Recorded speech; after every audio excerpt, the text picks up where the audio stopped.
Gravando. Então, meus queridos aqui do Beabá da Escrita, cá estamos novamente na segunda parte da entrevista, que na verdade é a primeira, regravada. Como a gente é brasileiro e não desiste nunca, devido ao eco que ficou na live, a Camila, uma querida, com a sua paciência e disposição, né, sugeriu que a gente pudesse utilizar o Zoom para gravar a mesma entrevista, com as mesmas perguntas, com a mesma convidada especial. De Mas com for... respostas diferentes. Isso, provavelmente com respostas diferentes, o que torna o negócio mais interessante. Hum. E também de forma que vocês possam ouvir a mim e a Camila sem interferência, porque ninguém merece áudio ruim, né, gente? A gente até aceita um videozinho com uma Mais ou câmera menos. humilde, mas um áudio, ainda mais tratando de informações ricas que essa mulher tem hoje para compartilhar com a gente, não dá para ter áudio ruim, com a minha voz saindo 2 vezes aumentada para o povo. Não. Não, não dá. E só para recapitular o porquê dessas conversas, desses bate-papos gostosos e com os meus amigos, vocês veem que eu conheço os convidados, eu conheço a Claete, eu conheço a Camila, ambas são minhas amigas, porque eu só tenho amigos interessantes, modéstia à parte, que têm bons conhecimentos, qualidades e cultura, e tem tanta coisa para partilhar, e por isso que eu resolvi trazê-los, agregar esses valores todos para o Beabá, para enriquecer a audiência com um bate-papo descontraído, uma vez por semana, sobre assuntos voltados à escrita e a livros, que é o nosso nicho aqui, o nosso foco da página. E o tema de hoje é como uma doutora lê e escreve. Para quem não sabe, a Camila, a professora Camila, terminou há pouco tempo o seu doutorado, e todo doutorando ou pessoas que estão pensando em fazer doutorado ou que concluiu também o doutorado sabe o quão difícil é essa jornada longa de 4 anos, administrando a vida pessoal com a vida acadêmica, a produção de textos, constantemente, não só com a própria tese, bem como artigos para publicação, participação de congressos, seminários e toda aquele blá blá blá que vocês conhecem. Então, ela vai trazer uma contribuição rica para nós sobre este assunto, baseada em algumas perguntas que eu vou olhar na minha colinha, porque eu não tenho memória de elefante. As perguntas vão ser as mesmas, as respostas vão ser ainda melhores do que a primeira versão da live. Espera-se. Esperamos sim, eu tenho certeza, eu acredito, tenho fé. Vamos lá. A primeira pergunta é simples. Camila, apresente-se para a comunidade do Beabá. Diga quem é Camila Lira. Olá! Primeiramente, obrigada pelo convite, mais uma vez. É sempre um prazer conversar com você. E um prazer maior ainda estar aqui no Beabá da Escrita, com Denise. Bom, eu sou, como ela disse, a Camila Lira. Eu sou professora. Eu fiz magistério primeiro, aquela coisa, né, certinha. Magistério, depois eu fui para a faculdade, fiz letras, português e alemão na USP, no Brasil. Depois eu vim para a Alemanha, e aí é que eu fiz o meu mestrado na área de alemão, de ensino de alemão como língua estrangeira. E do mestrado eu fui para o doutorado em bilinguismo, né, na aquisição da língua escrita, na alfabetização e letramento de crianças bilíngues. E eu trabalho com português como língua estrangeira nas universidades aqui em Munique e trabalho com português como língua de herança numa associação, na Limbarte, que foi também onde eu fiz a minha pesquisa de doutorado. Dou aula de alemão, claro, português como língua estrangeira, e no tempo livre sou mãe, mulher, amiga, e também sou membro executivo do CEPOL, o Simpósio Europeu de Português como Língua de Herança, que acontece a cada 2 anos aqui na Europa. Muito bom. Eu já tive a oportunidade de participar do CEPOL, orgulho. Sim. E para quem não sabe, quem me introduziu ao mundo da língua de herança foi a Camila, né? Com ela que eu aprendi e continuo aprendendo. Inclusive, outro dia a gente estava falando sobre conceituação, nomenclaturas, sobre o que é língua materna, língua de herança, etc.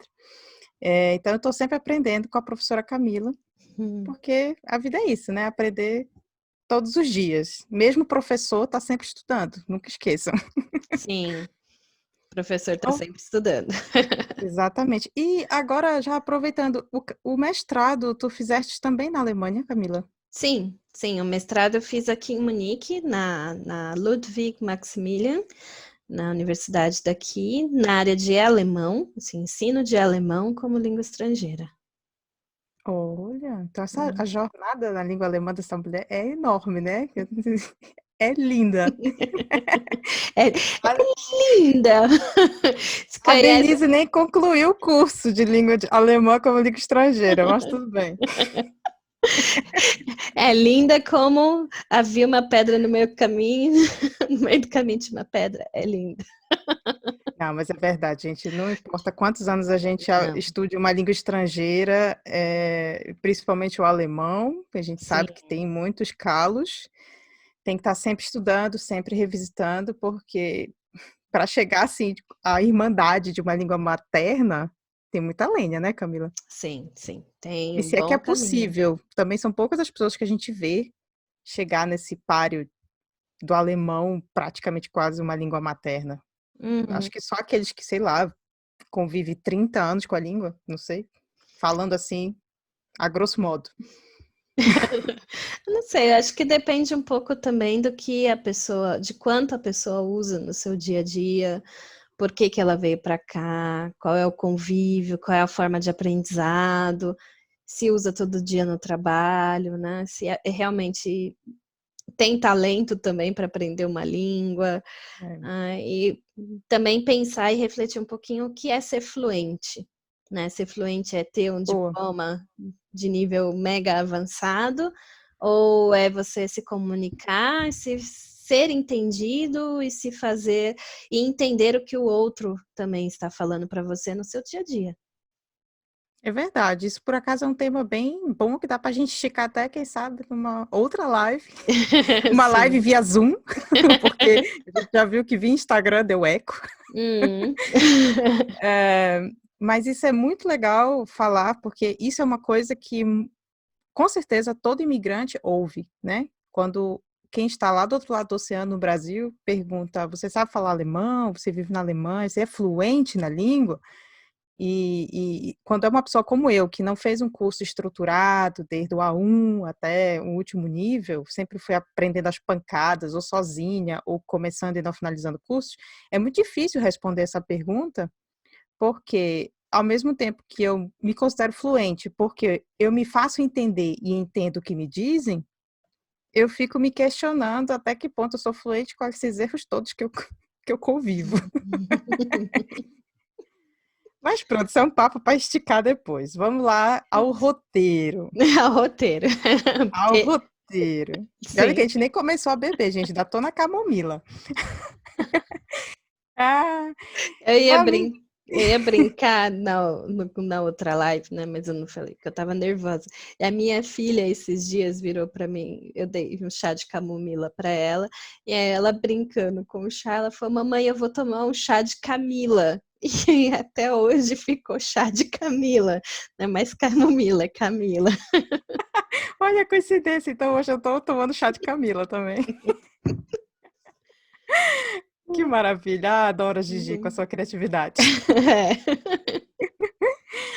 Bom, a Camila já se apresentou, já falou um pouco da jornada dela acadêmica e também como professora imigrante, e já adiantou um pouco sobre o que é a pós-graduação dela, o doutorado dela. Mas, Camila, eu te pergunto, qual é o título exato da tua tese de doutorado e me diz se ela vai ficar disponível depois para nós lermos numa plataforma digital ou impressa? Como é que vai funcionar isso depois? Uhum. A minha tese de doutorado eu fiz em alemão, então o título está em alemão, Eu vou fazer uma tradução, mas também não é uma tradução literal do título.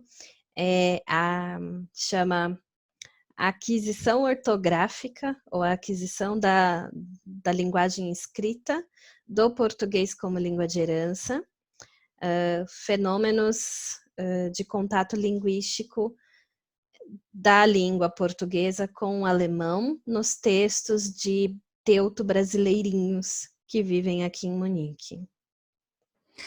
E aproveitando o termo teuto brasileiro, o que significa, caso alguém que esteja assistindo não conheça a palavra?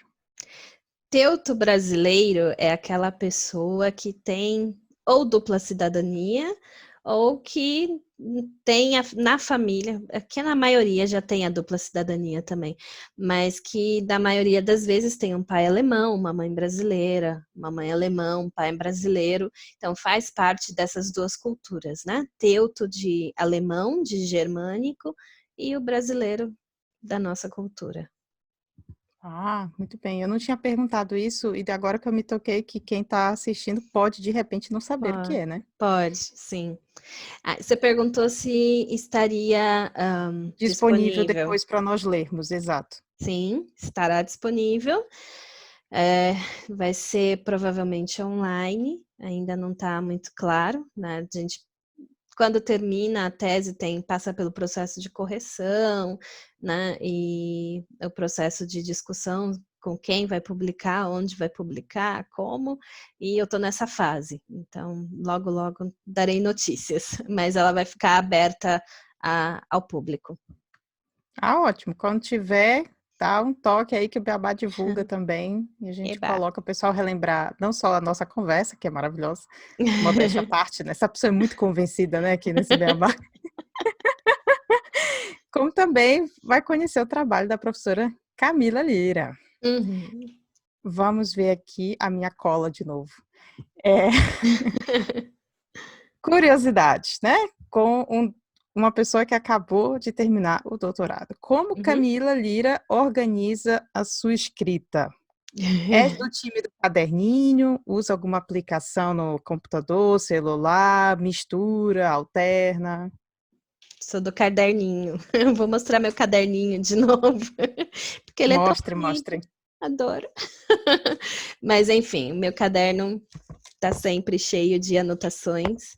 Esse daqui é o meu caderninho, na verdade, do doutorado ainda, com todas as anotações que eu fiz para o doutorado, mas ele me segue porque tudo que tem a ver com língua de herança, com português como língua de herança, eu anoto nele. E para o dia a dia, se eu preciso fazer anotações de trabalho, de qualquer outra coisa, de artigos, eu anoto na minha caderneta, no meu bloquinho. Sempre que um acaba, eu pego o outro e ele me acompanha em todos os lugares. E ao longo desses 4 anos, um caderno deu ou foram precisos vários cadernos? Foram necessários, no caso. Não, deu um caderno só. Um caderno deu, e claro, algumas folhas avulsas. Mas esse caderno, ele foi comigo para o Brasil, voltou e está sempre me acompanhando nesses 4 anos. Viajado esse caderno, né? Oh! Tem mais história do que eu. Vai que esse caderno vira história, literalmente, né, Camila? Tô brincando. O próximo ponto. Uhum. Quando vais criar um artigo para publicação, ele, assim, para um congresso ou para uma plataforma, enfim, quem faz doutorado tem que estar sempre publicando artigos, né? Produzindo conhecimento, pesquisando e registrando isso. Esse processo de escrita de artigo acadêmico, consegues fazer de uma vez, aquela coisa assim, senta no computador e vai? Ou à medida que dá, vai fazendo assim um pedaço hoje, um pedaço amanhã? Pedacinhos. Sempre em pedacinhos. O que eu costumo fazer é sempre colocar as ideias no caderno, num papel ou no computador. Depois eu vou primeiro para as minhas leituras, meu embasamento teórico, e aí eu começo o processo de escrita. Geralmente, quando eu termino, fico um tempinho sem ver, uns 3 dias, sem ler o meu texto, para ganhar aquela distância, aquele olhar crítico, e aí eu volto para o texto e vejo se eu preciso fazer alguma alteração, se precisa mudar uma vírgula, né? Se está tudo ali o que eu quero falar. Então, nesse caso, tu acaba se organizando para começar com antecedência.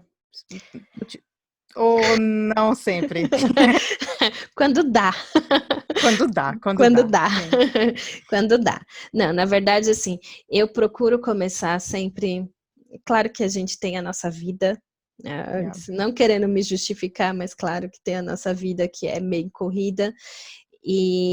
Mas eu procuro começar pelo menos uns 20 dias antes do prazo de entrega. Mas eu sou aquela pessoa que precisa ter um prazo. Se não tem prazo, fica, tá longe ainda, tá longe ainda. Então, quando eu sei que tem um prazo e o prazo está chegando, 20 dias, eu já fico desesperada e começo a escrever, para ter esse tempo do processo, né? Senão eu entrego e fico falando, nossa, que ruim. Já entreguei, claro, artigo que eu escrevi em 3, 4 dias e fiquei me crucificando porque achei que ele estava péssimo. O planejamento, eu sei que na vida real, né, sendo gente como a gente, nem tudo sai como a gente gostaria, todas as vezes. Mas é fundamental. Eu, assim, vivendo um outro lado, já faz muito tempo que eu não produzo artigos, assim, oficiais para publicar, né? Devia, mas não faz muito tempo que eu não faço esse tipo de artigo acadêmico.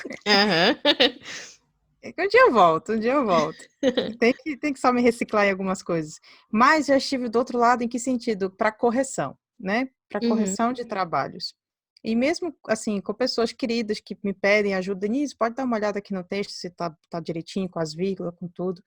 Só que, às vezes, a própria pessoa não consegue concluir num tempo bom, e aí, que é o milagre da multiplicação, assim, tipo, é para amanhã. Consegue dar uma olhada, que aí eu tenho que entregar amanhã, e aí eu não consigo. Aí não dá, porque em um dia, aquele dia pode ter outras coisas que não tava no planejamento entrar aquela revisão, né? Então, até para o pesquisador que precisa de um apoio de um corretor ou de um revisor, enfim, é necessário mesmo um pouquinho mais de planejamento e terminar, nem que seja, sei lá, 3 dias antes, 4 dias antes, que assim o revisor tem um pouquinho de tempo para olhar o texto, né? Sim, sim, com certeza. E se estiver Exatamente. escrevendo numa outra língua, como foi o meu caso, tem que ter mais tempo ainda. Porque a revisão demanda mais tempo, claro.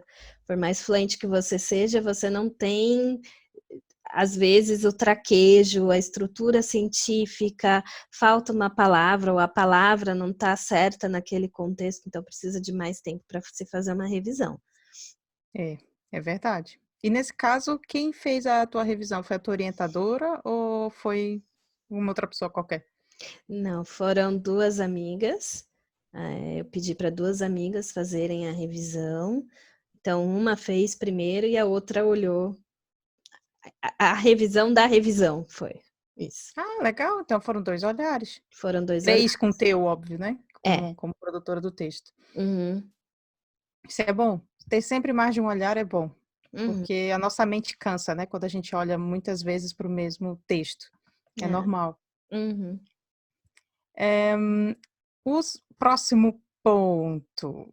Alguma sugestão bibliográfica para escrita acadêmica, ou seja, diretrizes do texto e normas, que dê para casar esse conhecimento tanto com a produção acadêmica de textos no Brasil e aqui na Alemanha? Uhum. A minha sugestão sempre foi da outra live, é dessa, é a que eu dou para todo mundo, se chama Metodologia do Trabalho Científico. É um livro bem antigo, mas ele me acompanha há muito tempo e me ajudou tanto no Brasil quanto aqui. Em todas as fases, mestrado e doutorado.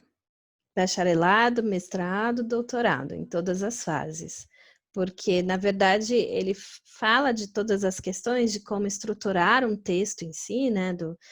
Desde de criar um resumo, que ideias que tem que ter o resumo, até o que precisa na introdução, em como desenvolver o seu texto, como também a questão das normas, né? Embora as normas não sejam iguais, elas têm muitas semelhanças. Então, acaba ajudando você a ter já meio que estruturado o que você precisa para o seu texto.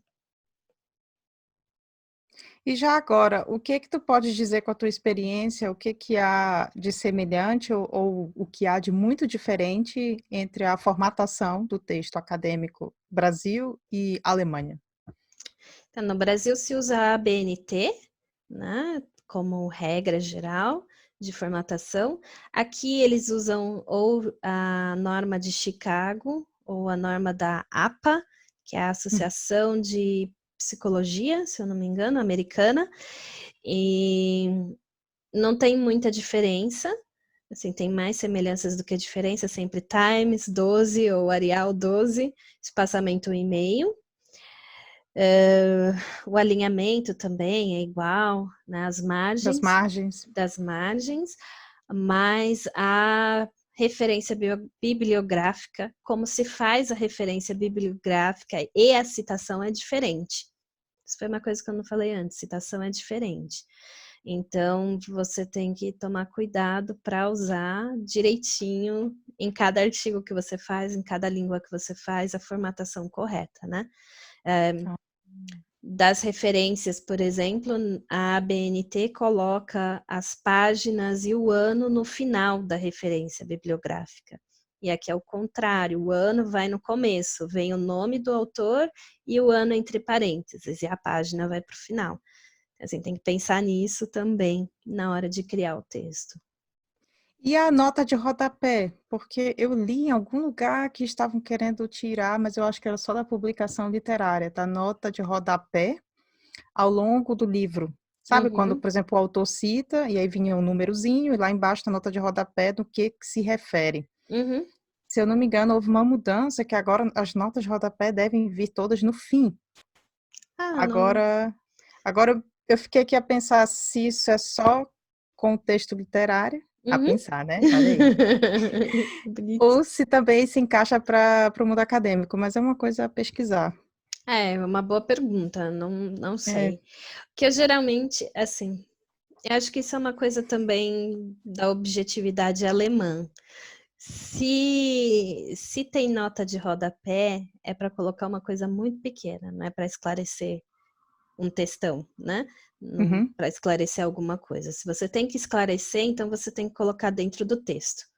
Pelo menos foi isso que eu aprendi quando eu tive os cursos de escrita científica, escrita acadêmica aqui. E aí as minhas notas de rodapé, na verdade, são geralmente bem curtinhas, ou um site, ou um livro, alguma coisa que... Só um minutinho. Ou alguma coisa que ajude a, a esclarecer o que eu escrevi ali. Tipo, se eu citei a linguarte na minha tese, aí lá na minha nota de rodapé vai ter o www e o endereço da linguarte. Mas o que ela é, por que ela está sendo citada, eu preciso colocar no meu texto. Olha que legal. E uma coisa que é nova que tu falou agora, que não citaste na nossa primeira conversa, é do curso de escrita científica. Isso é interessante, eu nem sabia que havia isso. E conta um pouquinho para nós nesse aspecto, a universidade te ofereceu, tu procurou por conta própria? Onde, onde é fornecido esse tipo de conteúdo? Deixa eu até sentar direito, que me dá Ajeita. coisas. Já tá dando ciricutico. Não, quando eu fiz o mestrado, eu tive uma matéria que era optativa. Assim, era optativa.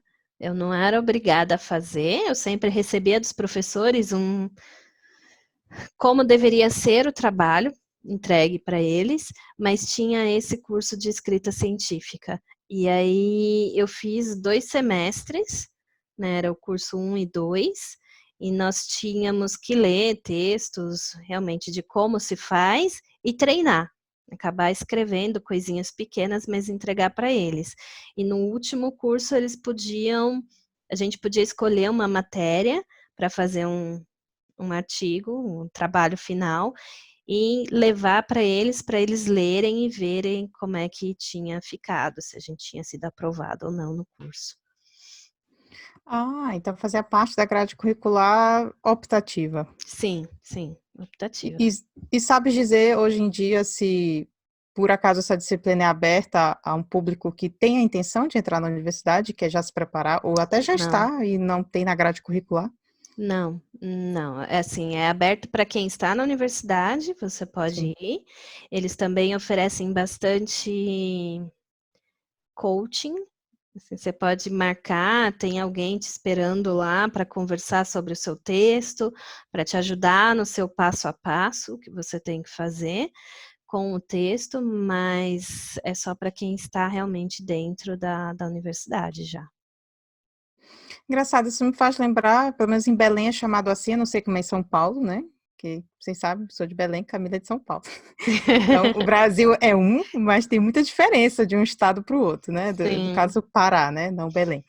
É, os centros acadêmicos, na universidade onde eu estudei, Universidade do Estado do Pará, havia os centros acadêmicos, e nesses centros acadêmicos de cada curso, no caso o meu de letras também, Uhum, havia pessoas que davam instruções ou ajuda, com essa espécie de coaching, né, hoje. uhum. Você diz da escrita ou do curso em si? De forma geral, seja com a escrita, seja com conteúdo, seja com direcionamento, sei lá, de uma futura especialidade, Ah, tinha sempre algumas pessoas nesse centro acadêmico que ajudava a fazer esse coaching.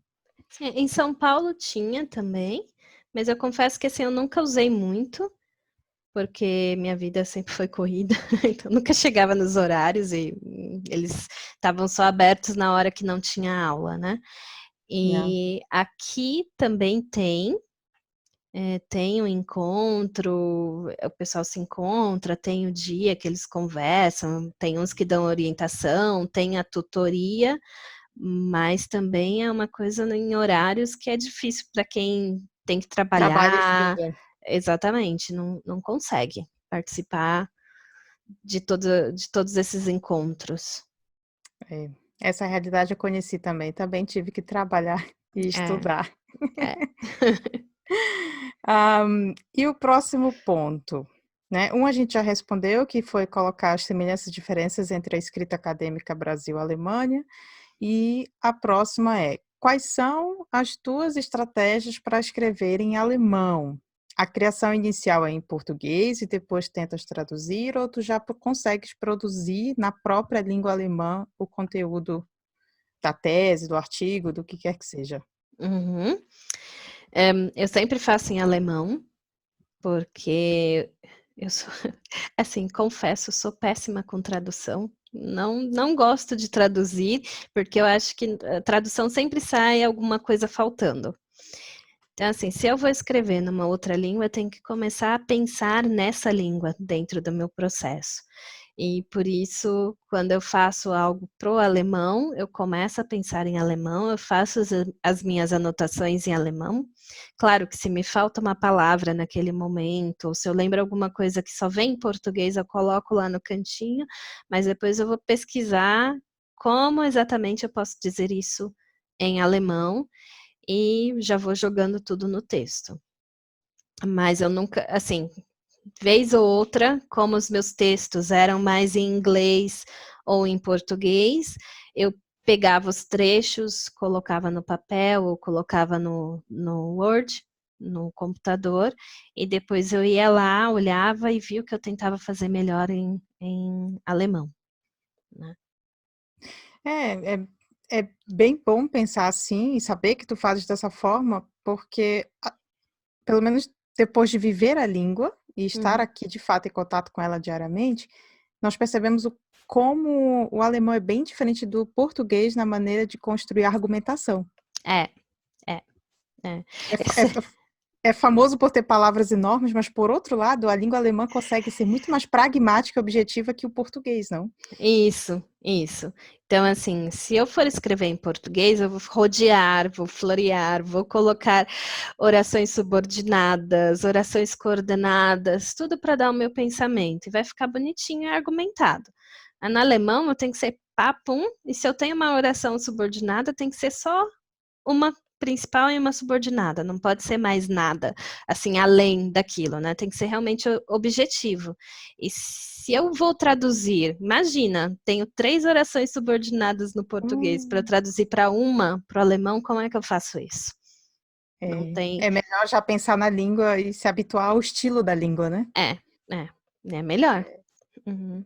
Engraçado que eu li em algum lugar nessas andanças entre livro e outro aprendendo a língua alemã, que algum autor afirmou que nesta língua, neste idioma, não é possível haver ambiguidade, a não ser se for proposital.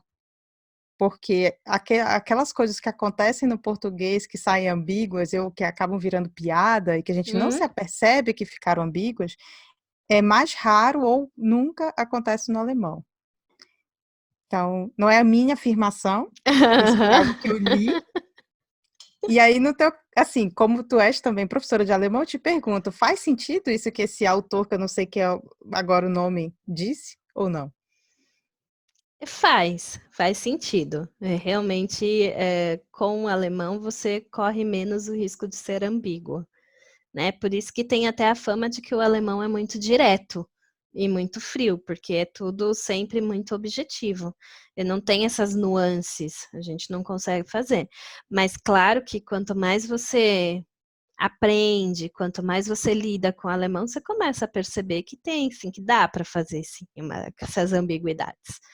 Óbvio que dá, As, né? Goethe as não seria... saliências. Exatamente, Goethe não seria Goethe sem as saliências. As saliências da ambiguidade, é verdade. Não seria. Então tem sim. Tem, Tem mas é como. muito menos. É muito menos. Uhum. Ó, então, o autor está parcialmente correto. Sim. Sim. Ah, bom, o próximo ponto é houve, né, ou há, já que está ainda finalizando essa parte da publicação do doutorado, né, da tese, Uhum. alguma leitura passiva nesta jornada, ou seja, aquela leitura que, o óbvio falando, não foi ativa, não foi para sentar, estudar, compreender, memorizar, e sim pelo prazer de ler. E eu não vou restringir isso a livro, né, para tu não te assustar. Eu vou abrir para a mídia como um todo, seja o consumo de livros, seja de revista impressa ou digital, blogs, redes sociais. Que leituras passaram nessa jornada por prazer? Manual. Manual da Manual. máquina de lavar roupa, manual do forno, manual da máquina de pão. Cheguei ao ponto que eu sei todos os programas da minha máquina, todos os programas do forno, de cor e salteado, porque era a minha leitura de prazer. Quer dizer que, olha, Camila Lira tornou-se doutora em português como língua de herança e também eletrodomésticos, uma Sim. mulher multiação. Sim, sim. Isso é Antigamente, curioso. antigamente eu ficava me perguntando por que as pessoas guardavam manual. Descobriu, é a pausa do doutorando. Tá fazendo doutorado? Faz uma pausa e vai ler manual. Faz uma pausa e vai ler o manual. Mas a parte do manual, retirando essa doideira, eu li bastante as suas postagens, né, no seu blog, os momentos que você postava a sua escrita, né, que dá aquela leveza para a gente fluir um pouquinho, traz Obrigada. a piada no dia a dia, né? Então é gostoso de ler o que os outros estão produzindo, que os meus amigos, né, da área de letras, literatura estão produzindo nos seus blogs. Ah, que bom. Uhum. Então, olha, veja, não é preciso, porque eu sempre pergunto isso, né? E é uma coisa que com certeza eu vou perguntar para outras pessoas ao longo das lives, né? Dos Uhum. bate-papos, é que há uma certa frustração ou insegurança de dizer, poxa, eu comecei o livro e não acabei. Só que a gente não pode se sentir culpado por isso. Se não der para acabar, não deu. Passa a bola para frente, vai para outro. E tem certos livros que de fato nem são para ler de cabo a rabo, numa ordem cronológica. Tem livros que é para você ir revisitando, né? Capítulos por capítulos, nos Aham. momentos adequados. Sim, sim, foi o que eu comentei com você, né?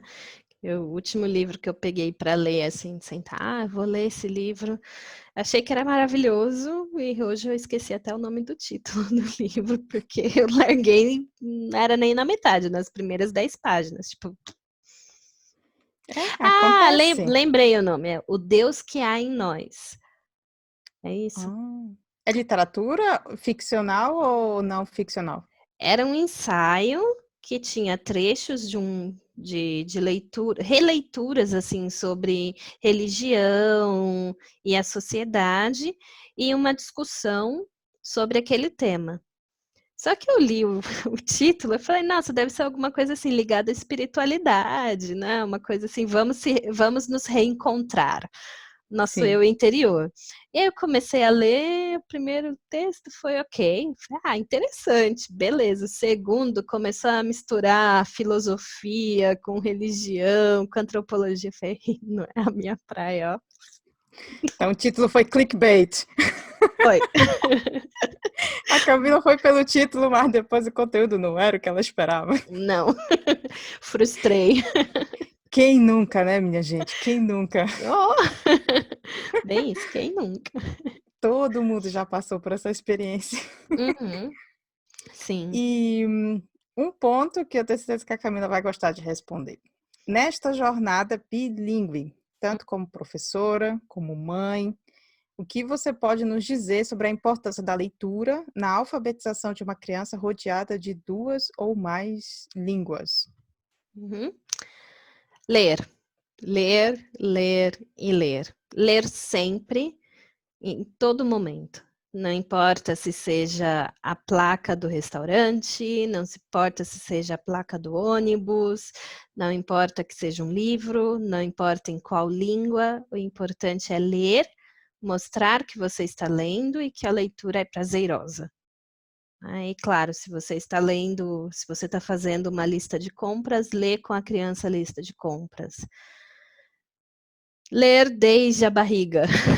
Assim, isso Sim. é importante, para que a criança saiba que a leitura faz parte da vida dela e que é com isso que ela vai não só aprender o código escrito, mas que também ela vai aprender o mundo, né? Vai compreender o mundo através de tudo isso. Então, a gente tem que ler bastante. Eu procuro sempre ler em português com a minha filha, mas claro, quando eu estou lendo uma carta em alemão, vai sair em alemão. E aí, se eu estou lendo em voz alta, ela vai ouvir em alemão. É verdade. E ler, como tu disseste, tem que simplesmente ler. Por ter uma página que envolve livros e autores, já recebi perguntas do gênero: achas que faz mal se meu filho começar por gibi, mangá, Paulo Coelho, que é muito criticado, né? Mas Hum, pronto. É uma literatura de entretenimento e há gostos para tudo nessa vida. E eu sempre digo às pessoas que ler é ler, não importa por onde começa, porque a formação do leitor, ninguém já começa assim com William Shakespeare, né? é.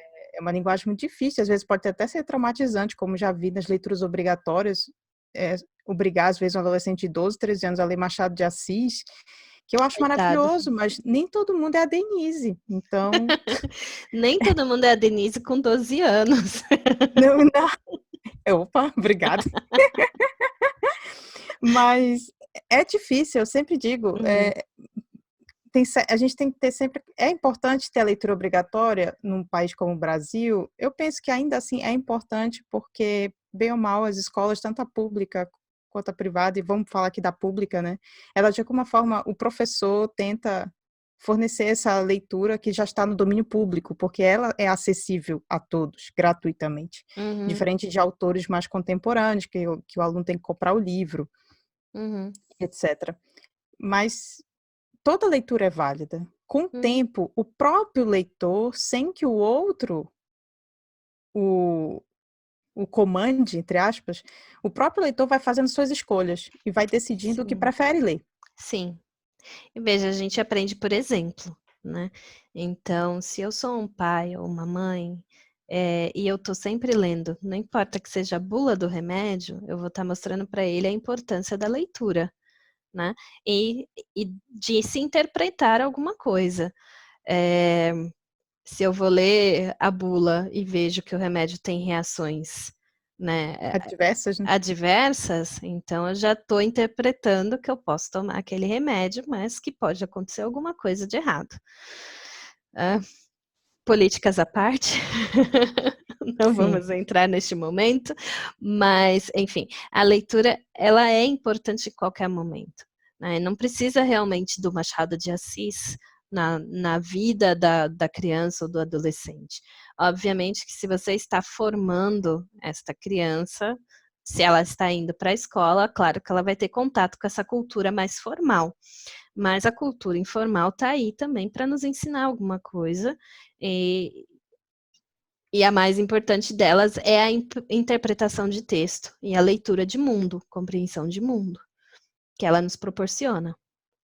Até porque essa é a função da escola, né? A escola é formadora, ela tem que mostrar aquilo que o estudante não vai ter facilmente em casa. Porque não é todo mundo que tem professores em casa, como pais. Uhum. Então, a criança só vai ouvir Mozart se alguém mostrar. E se a família não mostrar, a escola de repente pode acabar mostrando. Se a criança vai gostar e vai continuar ouvindo, ninguém pode saber. Mas é papel da escola mostrar, né? Só tem que ter esse cuidado de como mostrar por causa dos traumatizados com Machado de Assis ou essa de Queiroz, mas isso é outra conversa. Ai, que a gente pode, quem sabe, no outro bate-papo estender. Sim. Vamos aqui à colinha. Camila, você já criou ou pensa em desenvolver literatura para algum público ou algum gênero textual específico? Não. Não. Não penso em desenvolver literatura. Quer dizer, pensando assim, na verdade, tem os meus livros acadêmicos, né? Eu tenho 2 livros publicados e tem já o terceiro no forno para sair, mas é realmente de artigos acadêmicos. Eu sou organizadora dos livros, junto com outras colegas. Então, eu tenho algo produzido e publicado. Agora, se for pensar na literatura, né, Ficcional, no caso. ficcional, tenho meu diário de antigamente, e um ou outro poema, mas coisa que eu não publicaria. Não. É meu, é privado e pronto. Mas se tu produzes, mesmo que do privado, é porque te faz bem, né?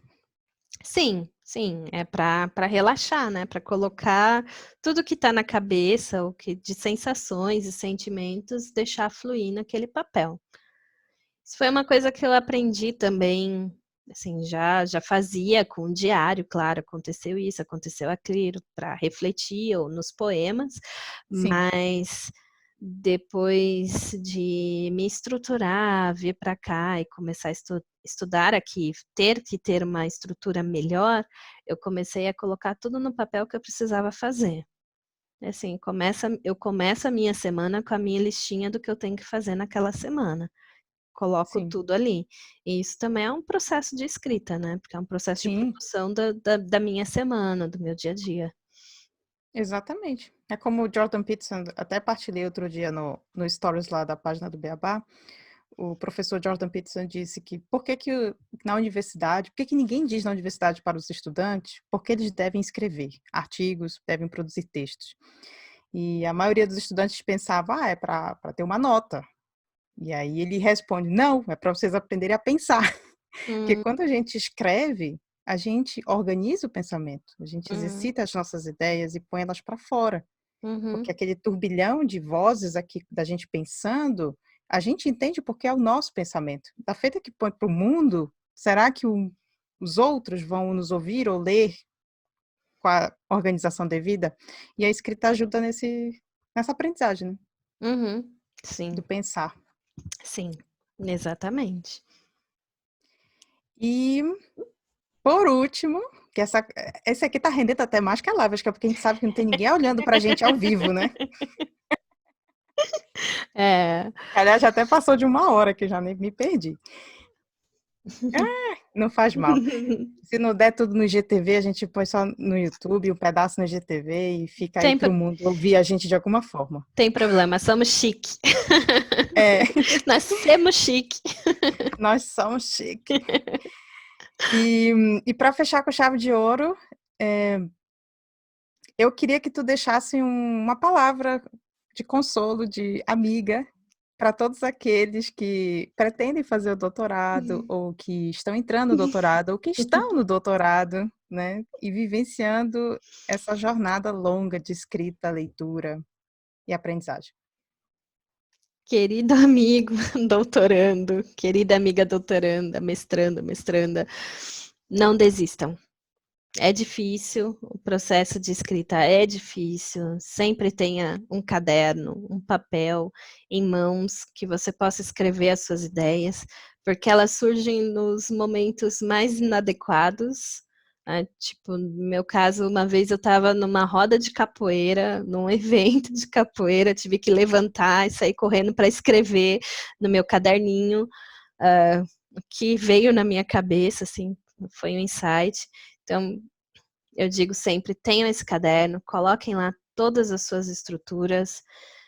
Se você está no processo de leitura, leia, mas saiba que ele precisa ter um fim. Então, você já vai organizando a sua bibliografia, suas referências bibliográficas, já vai separando o que você acha interessante, colocando no seu texto, no seu Word. Se você vai usar ou não depois, não tem problema, mas deixa ali, porque aí você consegue já meio que estruturar o que você vai usar. E acabou esse processo de leitura, começa a escrever dentro da estrutura do seu texto. Então, se você vai ter a introdução, já começa a colocar na introdução que para você é de introdução, colocar no capítulo 1 que para você é do capítulo 1, para ir organizando. E quando você terminar, tenha sempre um tempinho para que você deixe o seu texto lá na incubadora, né, gestando, e depois você o leia novamente. Porque pode ser que as suas ideias mudaram, o seu orientador deu alguma outra ideia para você que você pode usar, ou que você vai tirar, outra. Então, se dê esse tempo. E, claro, quando você precisar descansar, ler o manual, ler o blog da amiga, descanse. Leia, toma uma cerveja, vai tomar um ar fresco e volta para o seu texto. E se tomar cerveja, me convide. Sim. Nos convide, né, Camila? Nos convide. Muito bom. E antes de me despedir, já que a gente já está empolgado e falando muito, por favor, só deixa o contato para todos que estão assistindo, como encontrar a Linguarte, né? O que é a Linguarte, pode recapitular, e dizer como as pessoas podem, principalmente as que estão em Munique, porque a Linguarte está em Munique, ensinando português como língua de herança, e passe a faca e o queijo. Sim, a Linguarte é uma associação para o ensino do português como língua de herança aqui em Munique. Então, ela promove e mantém a língua portuguesa e a cultura brasileira na comunidade aqui da cidade de Munique. Nós oferecemos cursos para crianças de 3 até adolescentes de 17 anos.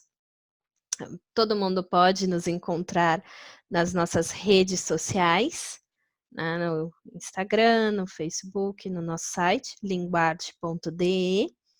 E quem quiser entrar em contato, conhecer a associação, fazer uma doação do seu tempo, nos ajudando, é sempre muito bem-vindo, né?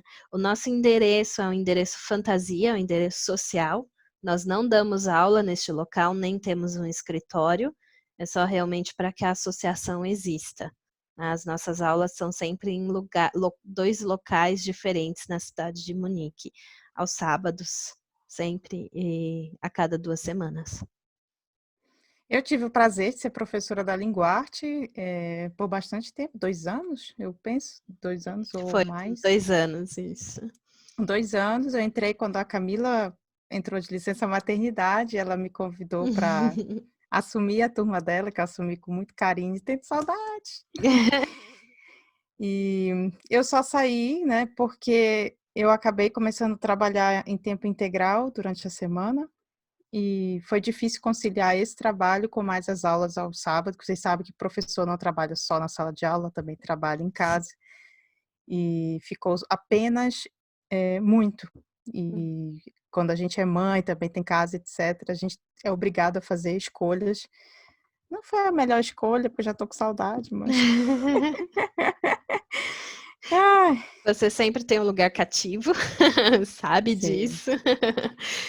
Seu lugar está sempre com a gente. Eu que agradeço por você, apesar de não estar mais atuando em sala de aula conosco, você está sempre conosco, nos apoiando em várias atividades, inclusive na festa junina.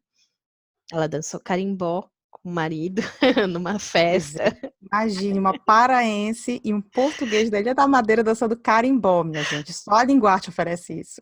Tá vendo? Só nós. Entretenimento é conosco. Entretenimento é É isso conosco. aí.